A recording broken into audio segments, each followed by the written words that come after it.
Welcome back to another fast track guide here at Stunt Culture. Today we're going to be going over the round off back handspring.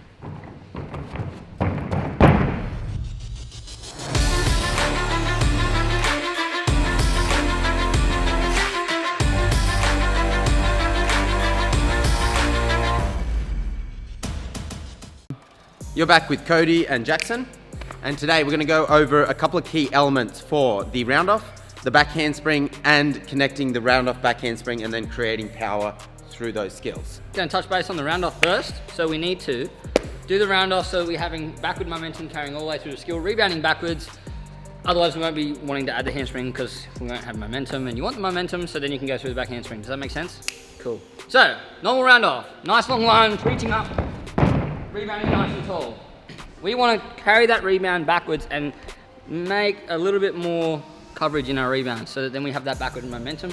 So what we're going to do is we're going to kick our back leg a little bit harder. We're going to pull our hips underneath us, squeezing our bum, get our toes underneath us, get our arms up tall, and allow that shape to come through so we're rebounding backwards. One important element when you think about pulling your feet through, what a lot of people do at first is when they pull their feet through, they actually break through their hips and then they've left their chest behind. You don't want to be sticking your bum out like Cody is right now.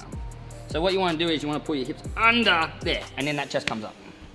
If you just pull your feet through and you break through your hips, your chest will get left behind, and then you're not going to have the correct backward momentum from pulling your feet through. So, like he said, squeeze under as you pull your feet through, and that will help lift your chest up. Ready? Nice long lunge. I'm going to get my toes under, stand up tall. All right, one more again.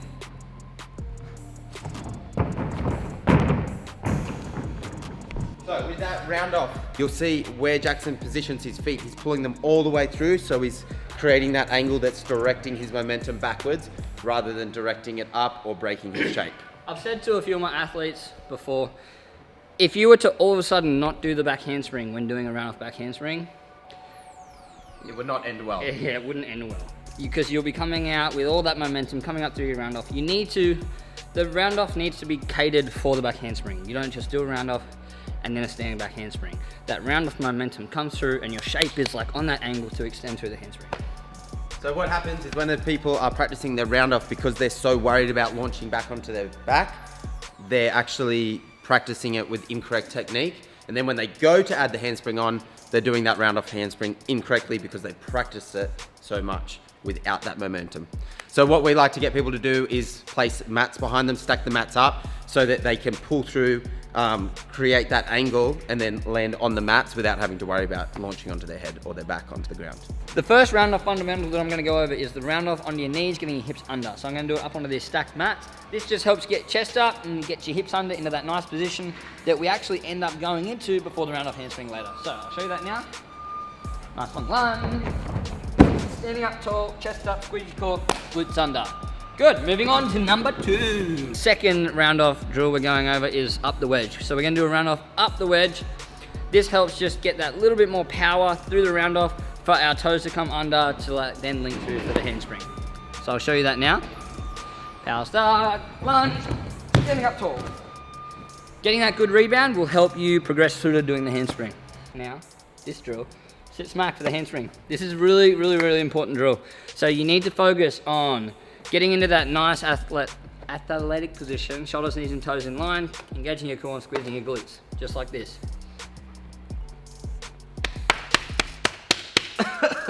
Concrete, bro. Oh, the slap. Good stuff. So, from here, all he's going to do is he's going to push through his toes, nothing else. He's not going to change his shape, nothing. And that should happen. Brilliant, it's magic. Push through your toes. Good. The reason we do this is because a lot of people in their handspring tend to rock through their heels, and then by the time they push back through their toes, their hips come forward, knees go over their toes, and then they end up like this. And all their momentum from there just drives straight down, and then their arms buckle and their legs can't get over. Yeah, I'll show you. Ooh.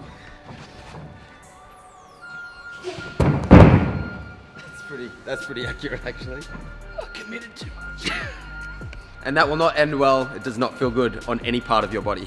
Cody's going to be about a foot away from the mat. He's going to go into that athletic position.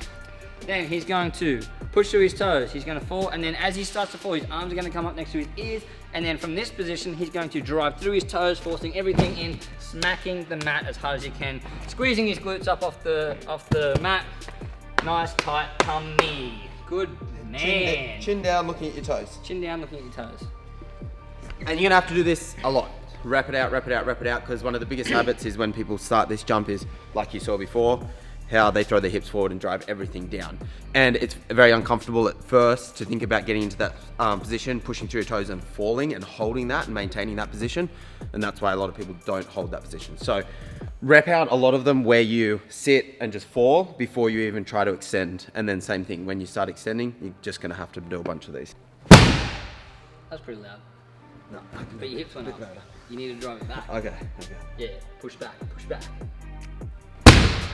Not quite.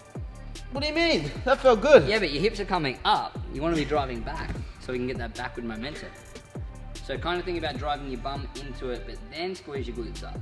So bum back, up. There you go. That was better. Oh, that was quieter though. Yeah, let's see who's louder. Loosen up a little bit.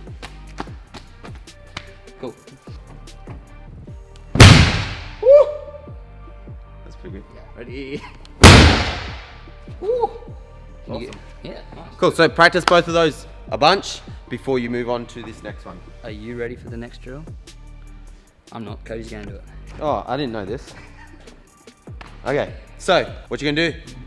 I know what Jackson's planning. Something's happened to him a few times and he's very fearful that I may do it again. But you're gonna wait in front of me so that you can watch the technique. Still thinking about that athletic position. Getting into that position first, driving through your toes. This time, when you extend to smack, you're going to launch back onto the mat, but you're going to get into that nice, tight, hollow position, keeping your chin down, looking at your toes, reaching your arms up past your ears. So from here. What a failure. Damn it! What a failure. I knew you were coming. You were like ready for it. I saw you prepping. So let me show you that one more time without Jackson. Fine. I'll sit over here.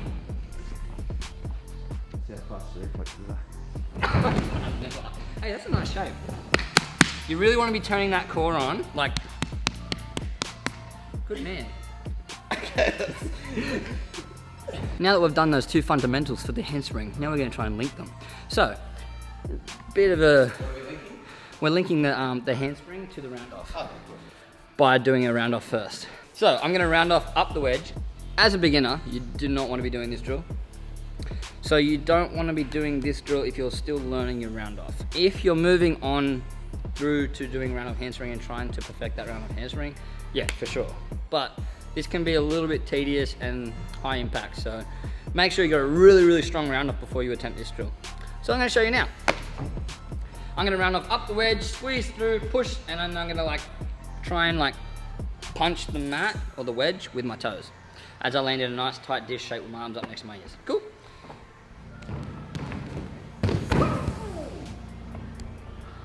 Now what we're going to do, ladies and gentlemen, is we are going to handstand snap down and then handspring out of it. This helps you link the round off handspring, kind of utilizing the last half of the round off by mimicking it through the snap down and then carrying that momentum through. It actually ends up being a lot harder, but it's a really good development drill because if you can't do this right, then doing the round off handspring, usually you're just relying on pure momentum. So this actually teaches you to get into the right shapes, placing your toes and your hips in the right place to then extend through the handspring. So I'm going to show you that right now. Cody's going to grab my legs, so as I go up, so I don't flop on my back. So chin down, snapping hollow. Practicing that a bunch, it is difficult, but if you've got a nice friend that isn't going to Mess with you too much. Which I don't. Just the right amount. Just sometimes. If you're worried about doing that at first, do it on the air track or the trampoline, just so you're a little bit more comfortable. Does help. It's a really good drill on the trampoline if you can. If you get like a box or some mats to stack up, handstand down and then do the handspring on the trampoline. Cool. Ready to link them? Yep. What can you let the audience know that would help with increasing their power through the round of handspring? Doing everything from a power start as much as you can. A lot of athletes I've worked with over the years avoid power starts. They hate them, like standing tumbling and power start tumbling. They just don't like it. I don't know why. I always loved it personally. It's just because most people they rely on that momentum to get them through. They don't focus enough on creating the correct shapes and the correct strength through the individual movements. So then they start with the two-step, and because they haven't built that foundation, that's why they struggle to do it with the power start. It's like if you ever see like someone that's got really strong standing tumbling, it progresses on and gets faster and faster and faster and more powerful. If you're tumbling, if you're standing tumbling, like your standing handsprings, for example, if they tend to slow down or stay the same pace, you do need to be like working on them more. Get back onto the trampoline, get on the air track, like take some of that pressure off your body and try and like learn those shapes and those movements to like increase that power a little bit more. That's the same with like people who say, oh, I don't want to do round off handspring series because my handsprings slow down, I lose power. Well, the whole point of those handsprings is to create more power. So if that's happening, then you need to go through and focus on some of these progressions so that you can fix your shape and fix the strength through your shapes. One other thing to remember in these round offs, make everything long. So whether you're doing like the power start and the hurdle or your 2-step into the hurdle, make your steps long, make your hurdle long, make your reach long, because that is going to eventually create more power and help you hit those correct angles. So I'm going to show you some do's and some don'ts, and we're just going to move through doing round off handspring so you guys can see where these progressions and where these drills that we've gone over affect the round off handspring, and that's why we've picked these particular ones. So first one I'm going to do is a don't. I'm going to do a round off. I'm going to pike down at my hips. Now my knees will most likely go over my toes, my hips will come forward, and my handspring will be short and high. This is a Nelly no-no. Don't do this. This is just a very, very common problem that I see, and I just want to show you the position where my toes come through and how it affects the handspring. I'll do that for you now.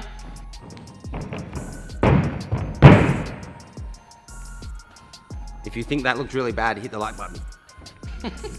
Now what I'm going to do is I'm going to like you guys remember the round off where we landed on our knees and we got our hips under? I'm going to mimic that shape through my hips, get my toes under, and extend through my arms.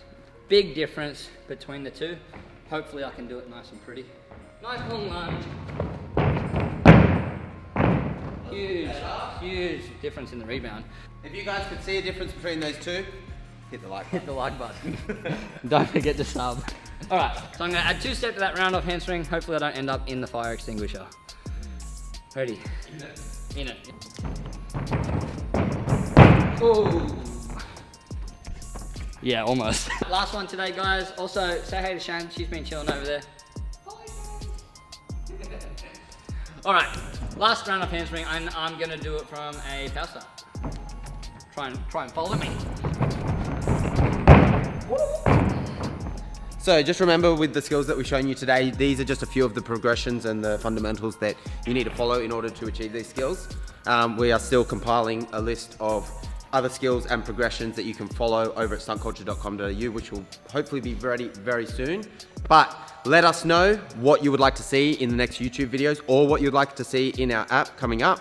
And also, we would love to connect with you guys. So if you have any videos you want us to critique, hit us up on Instagram or on Facebook and we'll have a look, and hopefully we can help you achieve more skills. Hit the like button, subscribe, and then hopefully we'll see you guys in the next video. Peace.